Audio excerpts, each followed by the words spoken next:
ಮತ್ತೊಂದು ರೂಪಾಂತರವಾಗಿ ಮಾಡಿ ಅದಕ್ಕೆ ರಕ್ತಾಹಾರಗಳ ಇತ್ಯಾದಿಗಳು ಕನ್ವರ್ಷನ್ ಆ ದಿಕ್ಕಿನಲ್ಲಿ ನಾನ್ ವೆಜಿಟೇರಿಯನ್ ಈ ಪಂಜುರ್ಲಿ ಸಂಬಂಧಪಟ್ಟಂತ ವ್ಯವಸ್ಥೆಗೆ ಪಂಚಮಿ ಬುಧಯುಕ್ತೇನ ಕ್ಷೇತ್ರಸ್ಥೇನ ವಾಸೃಜ ಒಂದು ಬುಧನಿಗೆ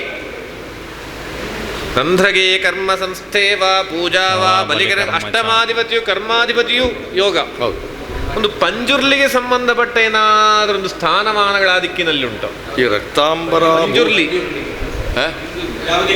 ಪಶ್ಚಿಮಾಶ್ರಯ ಮೇಷಕುಲೀರ ತುಲಾಲಿ ಘಟೆ ಒಂದು ಪಶ್ಚಿಮಾಶ್ರಯ ಕೇಳ್ತದೆ. ಅಷ್ಟಮ ರಾಶಿ ಹೇಳುದು ಮಿಥುನ. ಇಂಥದ್ದು ಒಂದು ಸ್ವಭಾವ ಉಂಟಲ್ಲ. ಪಂಚಮಿ ಬುಧಯುಕ್ತೇನ ತತ್ಕ್ಷೇತ್ರಸ್ಥೇನ ವಾಸೃಜ ಅಂದ್ರೆ ವಾರಾಹಿ ಆಗಿ ತಗೊಳ್ಬೇಕು. ವಾರಾಹಿ ತಗೊಳ್ಬೇಕು.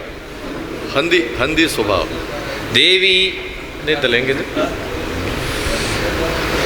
ಈ ಪಂಜುರ್ಲಿ ಅಂತ ಹೇಳಿದ್ರೆ ಪಂಚಭೌತಿಕವಾಗಿರುವಂತಹ ವ್ಯವಸ್ಥೆ. ಅಮೀ ಪಂಚ ಇತ್ಯನೇನ ಪಂಚಮಿ ಅಂತ ಹೇಳಿದರೆ ಅತ್ಲಾಗಿ ಉಂಟ. ಒಂದು ಪಂಜುರ್ಲಿಯ ಸಂಬಂಧಪಟ್ಟ ಹಾಗೆ ದೇವರ ಒಂದು ಗಮನ ಇರುವಾಗ ಒಂದು ಪಂಜುರ್ಲಿಯ ವನವೋ ಪಂಜುರ್ಲಿಯ ಸ್ಥಾನವೋ, ಅದು ಸ್ಥಾನ ಅಂತ ಹೇಳುವಾಗ ದೇವಾಲಯ ಸ್ಥಾನಪತಿಯೇ ಸೇರಿಕೊಂಡಿರುವಂಥ ವ್ಯವಸ್ಥೆ ಅದು. ನಾಲ್ಕನೇ ಭಾವದಲ್ಲಿ ಗುರುತ್ವ ಇರುವಾಗ ಅನ್ನೋ ಸ್ಥಾನವೇ ಆಗಿರ್ಬೇಕು. ಸ್ಥಾನ ಅಂತ ಹೇಳಿದ್ರೆ ಈಗ ಇಲ್ಲೊಂದು ಅಂಗಣತ್ತಾಯ ಹೇಳುವ ಭೂತ ಪಶ್ಚಿಮಾಶ್ರಯಕ್ಕೆ ದೇವರ ಅನುಬಂಧವಾಗಿ ಪಂಜುರ್ಲಿಗೆ ಪ್ರಾಶಸ್ತ್ಯ ಜಾಸ್ತಿ ಉಂಟು. ಪಂಜುರ್ಲಿಗೆ ಅದೇ ದೇವರ ಸಂಬಂಧಪಟ್ಟ ಹಾಗೆ ಪಂಜುರ್ಲಿ ಪಶ್ಚಿಮದಲ್ಲಿದ್ದದ್ದು. ಯಾವುದು ಪಂಜುರ್ಲಿ? ಹೌದು, ಅದು ಇಲ್ಲಿ ಯಾವ ದಿಕ್ಕಲ್ಲಿದ್ದದ್ದು? ಪಶ್ಚಿಮ ವಾಯುದಲ್ಲಿದ್ದದ್ದು. ಅದು ಸರಿ. ಪಶ್ಚಿಮ ದಿಕ್ಕಲ್ಲೇ ಇದ್ದದ್ದು. ಅದು ಈ ಕುಜಕ್ಷೇತ್ರ ಆಗುವಾಗ ಅದರೊಟ್ಟಿಗೆ ಈ ಒಂದು ಕುಜನ ಕ್ಷೇತ್ರಕ್ಕೆ ಆಗುವಾಗ ಕುಜನಿಗೆ ಒಂದು ಈ ವ್ಯಾಘ್ರ ಚಾಮುಂಡಿ ಉಂಟು ಅದರೊಟ್ಟಿಗೆ. ಇದ್ರ ಒಳಗಡೆ ಅದು ಈ ವ್ಯಾಘ್ರ ಚಾಮುಂಡಿ ಆ ಭಾವದಿಂದ 12ರಲ್ಲಿರುವಾಗ ಪತಿತಸ್ತು ರಿಷ್ಪೆ ಅಂತ ಹೇಳುವಾಗ ಹೊರಭಾಗದಲ್ಲಿ ಉಂಟ ಚಾಮುಂಡಿ.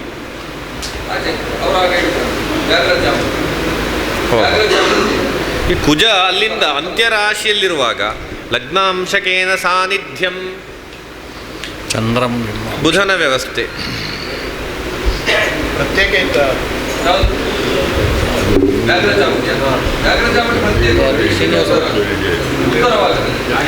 ಪಶ್ಚಿಮಾಶ್ರಯ ದಿಕ್ಕಿನಲ್ಲಿ ನೋಡುವ ಆ ಪ್ರಕರಣ ನೋಡುವ, ಮುಂದೆ ಹೋಗುವ. ಪಂಜುರ್ಲಿಯ ವ್ಯವಸ್ಥೆ. ಈ ಬುಧ ಕ್ಷೇತ್ರ ಭಾವಪತಿಯಾದಂತಹ ಬುಧ ಒಂದು ಪಂಚಮಿ ಬುಧಯುಕ್ತೇನ ತತ್ಕ್ಷೇತ್ರಸ್ಥೇನ ವಾಸೃಜ. ಈ ಪಂಜುರ್ಲಿ ಅಲ್ಲದೆ ಪಂಜುರ್ಲಿಯ ಸ್ವಭಾವದಲ್ಲೇ ಮತ್ತೊಂದು ದೈವ ಉಂಟು ಇಲ್ಲಿ. ಪ್ರಧಾನವಾಗಿ ದೇವರಿಗೆ ಒಂದು ಅನುಬಂಧವಾಗಿ ಜೀವೋ ಜ್ಯೇಷ್ಠ ಸಹೋದರ ಸ್ಥಾನದಲ್ಲಿ ಉಂಟು. ಅಂಗಣತಾಯ ಅಂತ ಹೇಳಿದ್ರೆ ಪಂಜುರ್ಲಿಯ ಅಲ್ಲ, ಅಥವಾ ಈ ವಾರಾಹಿ ಸ್ವಭಾವವೇ ಇದು. ಎಂಥದ್ದು ಮತ್ತೆ ಇದು ಬುಧನ ಸ್ವಭಾವ ಆಗಬೇಕದು. ಅಥವಾ ಒಂದು ಹಳೆಯ ಒಂದು ಈ ವ್ಯವಸ್ಥೆಗೆ ಹಳೆಯ ಈ ಕುಜನಿಗೆ ಸಂಬಂಧಪಟ್ಟ ಹಾಗೆ ಬಂದಾಗ ಒಂದು ಭಟ ಅಂತ ಹೇಳುವ ಏನಾದರೂ ಕಥೆಗಳದ್ರ ಹಿಂದೆ ಉಂಟು. ಭಟ ಸೇನಾನಿ ಅಲ್ಲ, ಅಂಗಣತ್ತಾಯ ಅಂತಂದ್ರೆ ಅವ ಇಲ್ಲಿಯ ರಕ್ಷಕ ಆಗಲ್ಲ. ಭಟ ಅಂತೇಳಿ ಏನಾದರೂ ಒಂದು ರಕ್ಷಣೆಯ ಜವಾಬ್ದಾರಿಯನ್ನ ಹೊತ್ತಿದ್ದಾನೆ ಅಂತ. ಹೌದು. ಈ ದೇವಾಲಯಕ್ಕೆ ಸಂಬಂಧಪಟ್ಟ ಹಾಗೆ ನಿಧಿಗಳನ್ನು ಸಂಪತ್ತನ್ನು ಇದೆಲ್ಲ ಕ್ರೋಢೀಕರಿಸುವಾಗ ಅದರ ಲೆಕ್ಕಪತ್ರವನ್ನು ಈ ಅಂಗಣತ್ತಾಯನಿಗೆ ಕೊಡುವಂಥ ಕ್ರಮ ಉಂಟು. ಅಂಗಣತ್ತಾಯನಿಗೆ ಲೆಕ್ಕಪತ್ರವನ್ನು ಸಮರ್ಪಣೆ ಮಾಡುವ ಈಗ ಪರಂಪರೆ, ಈಗ ಸಂಪ್ರದಾಯ ಇಲ್ಲ. ಎಂಥದೋ ಒಂದು ಕಥೆ ಬೇಡವ ಇದೀಗ. ಅಂದರೆ ಅವನ ಎದುರು ಒಂದು ಲೆಕ್ಕ ಓದಿ ಆ ಪುಸ್ತಕ ಇಟ್ಟು ನಾವು ಕೆಲವು ಕಡೆಯಲ್ಲಿ ಉಂಟು ಹಾಗೆ.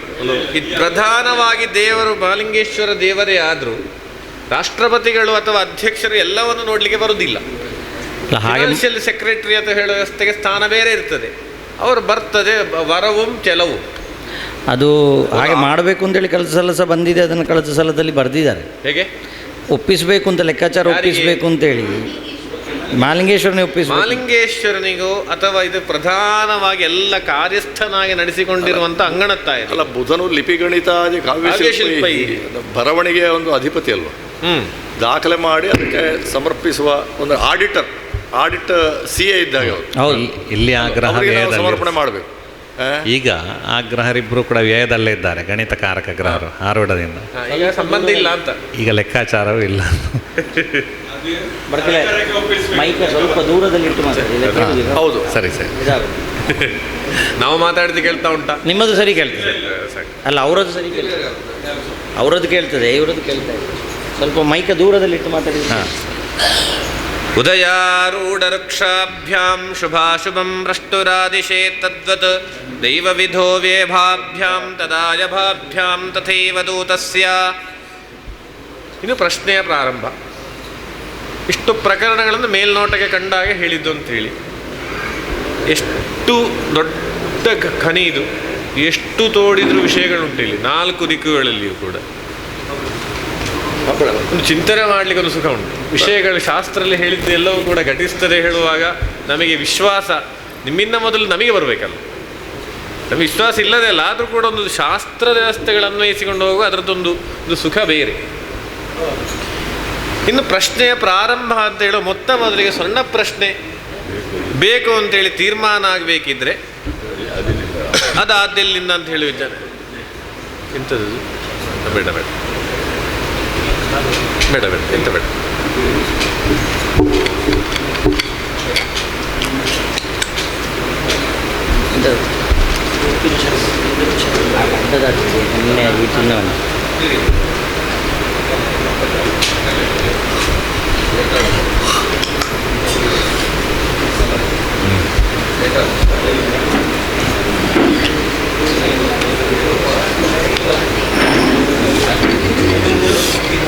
ದೈವಜ್ಞ ಭಾವ ವೃಶ್ಚಿಕ ರಾಶಿ, ದೂತ ಭಾವ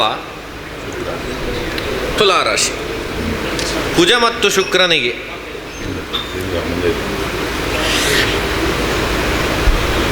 ಸಂಬಂಧ ಇಲ್ಲ.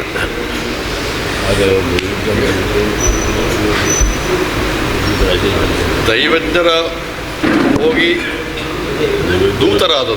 ಹಾಂ, ದೂತಾಧಿಪತಿ ಬಂದು ಆರೂಢದಲ್ಲಿ ಪರಸ್ಪರ ಅಲ್ಲ, ದೈವಜ್ಞ ದೂತ ಭಾವದಲ್ಲಿಯೂ ದೂತಪತಿ ಆರೂಢ ಭಾವದಲ್ಲಿಯೂ ಅದು ದೇವರ ಭಾವದಲ್ಲಿ. ಆ ಒಂದು ಲಘೂನಾಂ ಲಘೀಯ ಸುಖಂ ಸೋದರಾಣಾಂ ಅದೇ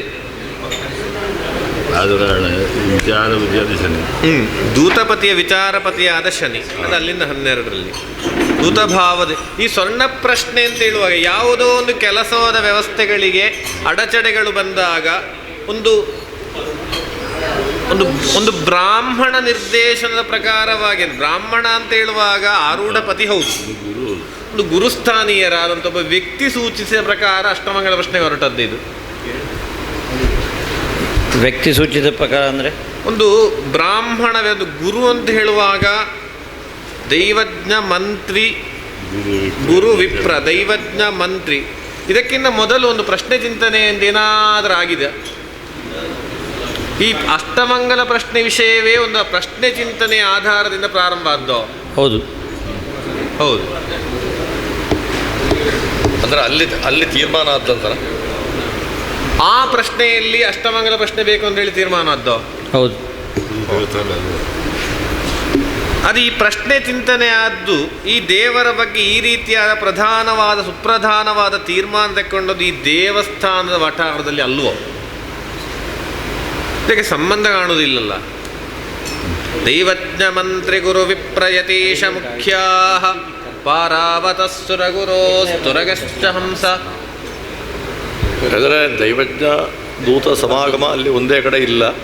ದೈವಜ್ಞ ಅದೇ ದೂತ ಭಾವಪತಿ ಲಗ್ನದಲ್ಲಿ ಉದಿಸಿದ, ದೈವಜ್ಞ ಪತಿ ಅಲ್ಲಿಂದ ಅಲ್ಲ, ಅವರು ವ್ಯತ್ಯಸ್ತರಾದರೂ ಸರ್ವಾಭೀಷ್ಟದಲ್ಲಿ ಉಂಟು ದೈವಜ್ಞರ ತೀರ್ಮಾನ. ಅದೇ 5ನೇ ಅಧಿಪತಿ ಅಲ್ಲ, ಕುಜನಿಂದ ಅಲ್ಲ ದೂತನಿಂದ 5ನೇ ಸ್ಥಾನ ವಿಚಾರಪತಿ, ವಿಚಾರ ಸ್ಥಾನ, ಅಲ್ಲಿ ಮಾಂದಿ ನಿಲ್ಲುವುದು. ದೂತನಿಂದ ದೂತಾರೂಢ ಇದಲ್ವ, ಈಗ ದೂತಪತಿ ಬಂದು ನಿಲ್ಲುವುದು ಆರೂಢದಲ್ಲಿ. ಪಂಚಮ ದೂತದಲ್ಲಿ ಈಗ ದೈವಜ್ಞ ಪದ ಉದಿಸಿಕೊಂಡಿರುವಾಗ ದೂತರೇ ಆದ್ದು ದೈವಜ್ಞರಿಂದ. ಹೌದು, ದೂತರೇ ಆದ್ದು ದೈವಜ್ಞರಿಂದ. ಆ ದೈವಜ್ಞ ಈ ದೇವಾಲಯದ ವಠಾರದಲ್ಲಿ ಚಿಂತನೆ ಆದ್ದಲ್ವೋ? ಅಲ್ಲ, ಹೊರಗೆ. ಸರಿ.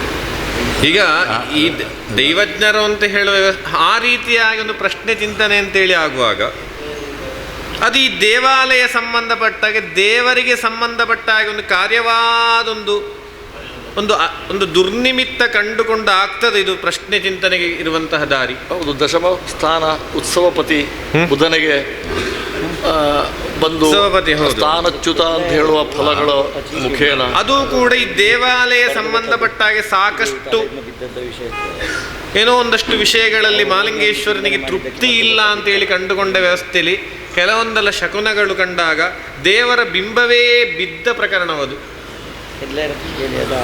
ಈ ದೇವರ ಬಿಂಬ ಬಿದ್ದ ಪ್ರಕರಣ ಮಾತ್ರ ಅಲ್ವಲ್ಲ, ಬೇರೆ ಒಂದಷ್ಟು ಅಪಾಕತೆಗಳನ್ನು ಸರಿಪಡಿಸಬೇಕು ಹೇಳುವ ಉದ್ದೇಶ ಈ ಪ್ರಶ್ನೆಯಲ್ಲಿ ಉಂಟಲ್ಲ. ಇದು ಕೇವಲ ಬಿದ್ದ ಪ್ರಕರಣ ಮಾತ್ರ ಅಂತ ಹೇಳಲಿಕ್ಕೆ ಆಗುದಿಲ್ಲಲ್ಲ.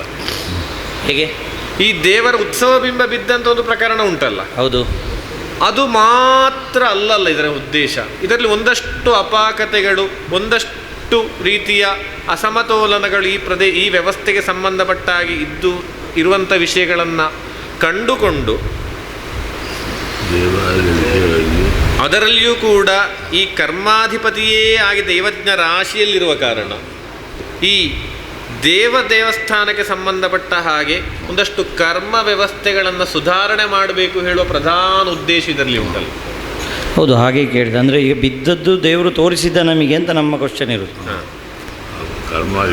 ಕರ್ಮದ ವ್ಯವಸ್ಥೆ, ಕರ್ಮದ ವ್ಯವಸ್ಥೆಯೂ ಹೌದು. ಈಗ ಅಲ್ಲಿಂದ 4ನೇ ಮನೆಯ, ಈಗ ದೈವಜ್ಞ ಸ್ಥಾನದ 4ನೇ ಮನೆಯಲ್ಲಿ ಗುರು ಇರುವುದು. ಕೆಲವು ನಿರ್ಮಾಣಗಳು ಹೌದಲ್ಲ, ಆಗ ಬಂತಲ್ಲ ನಿರ್ಮಾಣ, ಕರ್ಮ ಸುಧಾರಣೆಗಳು, ಒಂದು ಸುಧಾರಣಾ ಅಥವಾ ಒಂದು ನಿರ್ಮಾಣ ಸುಧಾರಣೆಗಳು. ಹೌದು, ಹಾಗೆ ನೆಲಸ್ಪರ್ಶ ಅದರಲ್ಲಿ ಜಿಜ್ಞಾಸೆ ಇರುವಂಥದ್ದು. ತಗೊಳ್ಳಿ, ಜಿಜ್ಞಾಸೆ ಇರುವಂಥದ್ದು 5 ಅಂಶಗಳು ಅಂತೇಳಿ ಜನರೆಲ್ಲ ಹೇಳುದು, ಭಕ್ತಾದಿಗಳು. ಒಂದು, ಏಕಾಗ್ರತೆ ತಪ್ಪಿರಬಹುದು, ಅಥವಾ ಅವರಿಗೆ ಯಾರೋ ದೇವರನ್ನು ಹೊರುವವರಿಗೆ ಅವರಿಗೆ ಅನಾರೋಗ್ಯ ಬಂದಿರಬಹುದು, ಅಥವಾ ಅಶುದ್ಧದಲ್ಲಿ ಇದ್ದಿರಬಹುದು, ಅಥವಾ ಒಳಗಡೆ ಗರ್ಭಗುಡಿಯಲ್ಲಿ ಇರುವಂಥ ವೈದಿಕರ ಮಧ್ಯದಲ್ಲಿರುವಂಥ ಚರ್ಚೆಗಳನ್ನು ಸೂಚನೆ ದೇವರು ಕೊಟ್ಟಿರ್ಬೋದು, ಅಥವಾ ಭಕ್ತಾದಿಗಳಿಗೆ ಊರಿನ ಒಂದು ಯಾವುದು ನಮ್ಮ ಸೀಮೆಯ ಭಕ್ತಾದಿಗಳಿಗೆ ಯಾವುದೋ ಒಂದು ವಿಷಯವನ್ನು ದೇವರು ತಿಳಿಸಿರ್ಬೋದು ಅಂತ ಹೇಳುವಂಥ ಒಂದು 5-6 ಜಿಜ್ಞಾಸೆಗಳಿದ್ದಾವೆ. ಆ ಜಿಜ್ಞಾಸೆ ಯಾವುದು ಅಂತ ಹೇಳುವಂಥದ್ದು ಇನ್ನೂ ಕೂಡ ಪರಿಹಾರ ಆಗಲಿಲ್ಲ. ಅದನ್ನು ಇಲ್ಲಿ ತೋರಿಸ್ಕೊಡ್ಬೇಕು ಅಂತ ಹೇಳುವಂಥದ್ದಕ್ಕೋಸ್ಕರ ನಾವು ಪ್ರಧಾನವಾಗಿ ಈ ಸರಿ ನಮ್ಮ ಅಷ್ಟಮಂಗಲವನ್ನು ಇಟ್ಟದ್ದು. ದೇವರ ಜಿಜ್ಞಾಸೆ 5-6 ಅಂತೇಳಿ ನಿಮಗೆ ಗೊತ್ತಿದ್ದಾಗೆ ಕೇಳಿದ ಪ್ರಶ್ನೆಗಳು. ಗೊತ್ತಿಲ್ಲದೆ ಇನ್ನು ಊರಿನವರು ಎಷ್ಟು ಪ್ರಶ್ನೆ ಮಾಡಿದ್ದಾರೆ ಅಂತ ನಿಮಗೆ ಗೊತ್ತಿಲ್ಲ. ರೋಗಿ ವೈದ್ಯನ ಹತ್ರ ಬಂದಾಗ ಹೊಟ್ಟೆ ನೋವು ಉಂಟು, ಹೆಚ್ಚಿನ ಅಂಶ ಗ್ಯಾಸ್ ಆಗಿರ್ಬೋದು ಅಂತ ವೈದ್ಯನಿಗೆ ಬರ್ತಾನೆ. ಆದರೆ ಗ್ಯಾಸೇ ಅದರ ರೋಗ ಆಗಿರಬೇಕು ಅಂತೇಳಿ ಏನಿಲ್ಲ, ಅದು ವೈದ್ಯ ತೀರ್ಮಾನ ಮಾಡಬೇಕಷ್ಟೇ. ಈಗ ಹೇಳ್ತೇನೆ, ಅದಕ್ಕೆ ಒಂದು ಕಾರ್ಯಕಾರಣಗಳಿದೆ. ಈಗ ರೋಗಿ ವೈದ್ಯನಲ್ಲಿಗೆ ಹೋದಾಗ ರೋಗಿ ಊಹನೆ ಮಾಡಿದ್ದೇ ರೋಗವಾದರೆ ಆಗಿರಬಾರ್ದು ಅಂತ ಏನಿಲ್ಲ, ಆದರೆ ಅದುವೇ ಆಗಿರಬೇಕು ಅಂತಲೂ ಏನಿಲ್ಲ ಅಂತ. ರೋಗಿ ಇಂಥದ್ದೇ ರೋಗವಾಗಿರ್ಬೋದು, ಒಂದು 7-8 ರೀತಿಯ ರೋಗಗಳಲ್ಲಿ ಯಾವುದು ಇದು ವೈದ್ಯರು ಚೂಸ್ ಮಾಡ್ತಾರೆ ಹೇಳುವ ಉದ್ದೇಶದಲ್ಲಿ ವೈದ್ಯದಲ್ಲಿ ಬಂದ ಆಗಿರುವ ಪ್ರಕರಣ ಉಂಟಿಲ್ಲಿ. ಹೌದಲ್ಲ, ನೀವು ತೋರಿಸಿಕೊಡ್ಬೇಕು ಅಂತ ನಮ್ಮ ಬೇಡಿಕೆ. ಅದು ವಿಷಯ ಸ್ಪಷ್ಟ ಆಯಿತು. ಈಗ ಊರಿನವರಿದ್ದಾರಲ್ಲ, ಅವರಿಗೆ ಅರ್ಥ ಆಗಬೇಕಲ್ಲ. ಈಗ ಅವರೊಂದು 8-10 ಪ್ರಶ್ನೆಯನ್ನು ಆಲೋಚನೆ ಮಾಡಿಕೊಂಡಿರ್ಬೋದು, ಅದರಲ್ಲಿ ದೈವಜ್ಞರು ಯಾವುದು ಹೇಳ್ತಾರೆ ಅಂತ ಹೇಳುವ ಉದ್ದೇಶ. ಆದರೆ ಅದನ್ನೇ ದೈವಜ್ಞರು ಹೇಳಬೇಕು ಅಂತೇಳಿ ಇಲ್ಲ. ನಾಳೆ ಮತ್ತೆ ನಾವು 10 ಆಲೋಚನೆ ಮಾಡಿ ದೈವಜ್ಞರು ಅದನ್ನು ಹೇಳಲೇ ಇಲ್ಲಲ್ಲ, ಪ್ರಶ್ನೆ ಸರಿಯಾಗಿ ಕೊಡಿ. ಇದು ಮಾತಾಡುವ ಸಂದರ್ಭ ಬರಬಹುದು. ಇದು ಖಂಡಿತ ಪ್ರಶ್ನೆಗಳು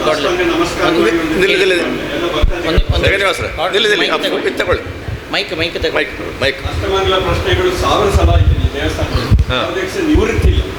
ಈ ಸಲ ನೀವು ದಯವಿಟ್ಟು ಒಂದು ನಿವೃತ್ತಿ ಕೊಡ್ಬೇಕು ನಮಗೆ. ಯಾಕೆಂದ್ರೆ ನಾವು ಭಕ್ತಾದಿಗಳ ಹಣವನ್ನು ಖರ್ಚು ಮಾಡ್ತಾ ಇದ್ದೇವೆ. ಒಂದೊಂದು ರೂಪಾಯಿಗೆ ಖರ್ಚು ಮಾಡಬೇಕಾದ್ರೆ ಆಲೋಚನೆ ಮಾಡಬೇಕಾಗ್ತದೆ. ಹಿಂದಿನ ಸಲ ಬ್ರಹ್ಮಕಲಶ ಆಯಿತು, ಬ್ರಹ್ಮಕಲಶ ಆದ ನಂತರ ಅದು ಸರಿಯಾಗಿದ ಇಲ್ವಾ ಚಿಂತನೆ ಮಾಡಲಿಲ್ಲ ನಾವು. ಆನಂತರ ತುಂಬ ಅವಘಡಗಳಾಯಿತು. ಆನಂತರ ಒಬ್ಬರು ಬಂದರು ಆಡಳಿತಕ್ಕೆ, ಅವರು ಬಂದರು ಯಾರಿಗೆ ತಿಳಿಸದೆ ಗುಟ್ಟಿನಲ್ಲಿ ಪ್ರಶ್ನೆ ಇಟ್ಟುಕೊಂಡ್ರು, ರಾಜಗೋಪುರ ನಿರ್ಮಾಣ ಆಯಿತು. ಇನ್ನೊಬ್ಬರು ಬಂದರು ಇನ್ನೊಂದು ಮಾಡ್ತಾರೆ. ಇದು ಆಗಬಾರ್ದು, ಯಾಕೆಂದರೆ ಇದು ಭಕ್ತಾದಿಗಳು ಅಂತಿಮ ಅಧಿಕಾರ, ಭಕ್ತಾದಿಗಳಿಗೆ ತೊಂದರೆ ಆಗಬಾರ್ದು. ಆದ ಕಾರಣ ಭಕ್ತಾದಿಗಳ ಹಣ ಉಂಟು ಅಂತೇಳಿ ಪ್ರತಿ ಸಲ ನಾವು ಖರ್ಚು, ನೀವು ಈ ಸಲ ನಮಗೆ ಒಂದು ಸರಿಯಾದ ದಾರಿ ತೋರಿಸ್ಬೇಕು. ಎಲ್ಲಿ ತಪ್ಪುಗಳು ಉಂಟು, ನನಗೆ ಒಳಕುಂಜ ಸ್ವಾಮಿಗಳ ಹತ್ರ ಬಹಳ ಒಂದು ಗೌರವ ಉಂಟು, ಗೊತ್ತುಂಟು ನನಗೆ. ಆದ ಕಾರಣ ನಾನು ಹೇಳೋದು, ಯಾರೇ ತಪ್ಪಿರಲಿ, ತಪ್ಪಿದ್ರೆ ಅದನ್ನು ಒಪ್ಪಿಕೊಳ್ಳುವ. ನಮಗೆ ಬೇಕಾದದ್ದೇನು ಸರಿಯಾಗಬೇಕು, ಮುಂದಕ್ಕೆ ಕ್ಷೇತ್ರ ಬೆಳಿಬೇಕು. ಈ ಕ್ಷೇತ್ರ ಬೆಳೀಲಿಕ್ಕೆ ನಾವೆಲ್ಲರೂ ತ್ಯಾಗ ಮಾಡ್ತೇವೆ, ಅದಕ್ಕೆ ತಯಾರಿದ್ದೇವೆ, ನಾವು ತ್ಯಾಗ ಮಾಡ್ತೇವೆ. ತಪ್ಪುಗಳು ನನ್ನಿಂದ ಸಾಗಿರ್ಬೋದು, ಇನ್ನೊಬ್ಬನಿಂದ ನಾವು ಒಪ್ಪಿಕೊಳ್ಳೋಣ, ಅದರಲ್ಲಿ ಯಾಕೆ ಅಗೌರವ ಏನು ಪ್ರಶ್ನೆ ಇಲ್ಲ. ಅದರಲ್ಲಿ ನಮಗೆ ಅಂತಿಮ ಒಂದು ಇದಕ್ಕೆ ಪರಿಹಾರ ಬೇಕು ಸ್ವಾಮಿ, ಅಷ್ಟೇ ನಾನು ಕೇಳಿಕೊಳ್ಳು. ಬಹಳ ಸಹಿ ದೈವಜ್ಞ ಸದಸ್ಸಿಗೆ ನಿಮ್ಮ ಈ ಒಂದು ಭಿನ್ನಹ ಕೇಳಿಕೊಂಡು ಅತ್ಯಂತ ತೃಪ್ತಿ ಆಯಿತು. ಯಾಕೆಂದರೆ ಎಷ್ಟೋ ಪ್ರಕರಣಗಳಲ್ಲಿ ಅಲ್ಲಿ ಪಕ್ಷಭೇದಗಳು ಉಂಟಾಗಿ ತಾವು ಮಾಡಿದ್ದೇ ಸರಿ ಹೇಳೋ ಅಭಿಪ್ರಾಯದಲ್ಲಿ ಎಷ್ಟೋ ಪ್ರಶ್ನೆ ಪ್ರಕರಣಗಳು ಈಗ ಹಿರಿಯರು ಸಾವಿರಾರು ನೋಡಿದ್ದಾರೆ. ಹೊಸತ್ತಲ್ಲ, ಆದರೆ ಒಂದು ಪ್ರಾಮಾಣಿಕವಾಗಿ ಒಂದು ವಿನಂತಿ ಹೇಳೋದು ಫಸ್ಟ್ ಇದು. ನಮ್ಮದು 1000 ತಪ್ಪಿರ್ಬೋದು, ಯಾವ ತಪ್ಪಿದ್ರೂ ನೀವು ತಿಳಿಸಿಕೊಡಬೇಕು ಅಂತೇಳಿ. ಎಷ್ಟೋ ಕಡೆಗಳಲ್ಲಿ ಪ್ರಶ್ನೆ ಇಟ್ಟು ನಮ್ಮದ್ದೊಂದು ಹೇಳಬಾರ್ದು ಅಂತ ಹೇಳೋದು ಭಾವನೆ ಇರ್ತದೆ. ದೈವಜ್ಞನಾದವ ಸಂದಿಗ್ಧತೆಯಲ್ಲಿ ಬಿದ್ದು ಹೋಗುವುದಲ್ಲಿ ಅಂತೇಳಿ ಅರ್ಥ ಆಯ್ತಲ್ಲ. ದೈವಜ್ಞನಾದವರಿಗೆ ನಿರ್ಲಿಪ್ತತೆ ಇರಬೇಕು.